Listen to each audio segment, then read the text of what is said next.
2025 সালে দিল্লি বিধানসভা নির্বাচনে জনমত সমীক্ষায় কোন দল এগিয়ে? এখানে মোট 70টা বিধানসভার মধ্যে এখানে 36টা পেলে তারা সরকার গঠন করতে পারবে। এখানে দেখা যাক বিভিন্ন জনমত সমীক্ষায় কোন দল এগিয়ে আছে। দিল্লিতে মোট 60টি লোকসভা আছে। 2024 সালে 60টি লোকসভার মধ্যে এখানে কংগ্রেস হলো 60টির মধ্যে একটা আসন পায় নাই এবং তারা শতাংশ অনুযায়ী 18.91% ভোট পায় এবং 16,85,995টি ভোট পায় এবং আম আদমি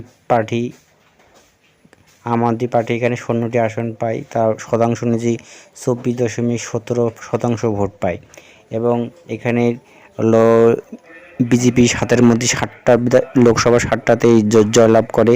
শতাংশ অনুযায়ী এখানে বিজেপি হলো 54.35% ভোট পায় এবং বিজেপি এখানে 48,44,180 ভোট পেয়ে এখানে বিজেপি 7টা লোকসভার মধ্যে 7টাতে জয়লাভ করে। 2020 সালে এখানে যখন বিধানসভা হয়, 2020 সালে দিল্লি বিধানসভায় এখানে আম আদমি পার্টি অরবিন্দ কেজরিওয়ালের 62টি আসন পান 70-এর মধ্যে এবং তিনি 49,74,592টি ভোট পান এবং তার শতাংশ ছিল সেই সময় 2020 সালে 53.57% এবং বিজেপি এখানে ভোট পায় মাত্র 8টি সিট পায় এবং বিজেপি তখন 35,75,529টি ভোট পান এবং শতাংশ অনুযায়ী এখানে বিজেপি 38.51% ভোট পায়। 2024 সালে লোকসভার 60টি লোকসভার ভিত্তিতে এখানে 60টি লোকসভার মধ্যে 70টা বিধানসভা আছে। সেই অনুযায়ী এখানে 2024 সালে এখানে আম আদমি পার্টি পেয়েছে 10টি আসন এবং কংগ্রেস পেয়েছে 8টি।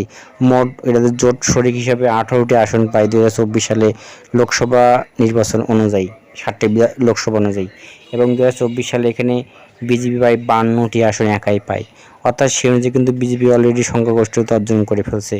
এখন দেখা যাক এই আসনটা ধরে রাখতে পারবে কি না পারবে, কিন্তু আমার যেটা মনে হয় এখানে খুব হাড্ডাহাড্ডি লড়াই হবে, কারণ লোকসভা ভোটে কিন্তু এখানে বিজেপিকে সাপোর্ট করা হয় কিন্তু বিধানসভায় কিন্তু এখানে আম আদমি পার্টিকেই সাপোর্ট করা হয়েছিল। আগের বারও কিন্তু 20 সালে এই ঘটনাটাই ঘটছে। 19 সালের লোকসভা নির্বাচনে কিন্তু 60টার মধ্যে 60টা ছিল, 2020 সালে কিন্তু এটা করতে পারেনি। আমার চ্যানেল যদি আপনাদের ভালো লাগে থাকে সাবস্ক্রাইব করে রাখবেন, ধন্যবাদ।